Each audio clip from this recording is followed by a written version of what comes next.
Quantity begets quality. If you want to be really good at something, you have to be okay with actually sucking at it for a really long time. And if you want to get better at golf, let's say, you're going to have to chunk shots, you're going to have to thin shots, you're going to have to get stuck in the sand, you're going to have to take drops, you're going to have to put in the time on the simulator, put in the time on the course to get better. It's the same thing with dental sleep medicine.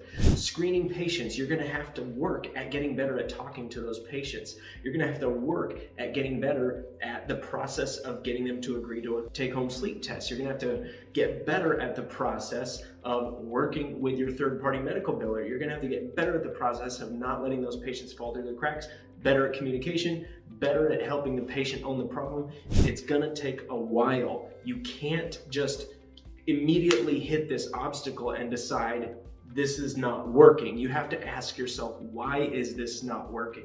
The reason it's not working is because there's something that needs work. So focus on what needs work. Don't focus on why it's not working.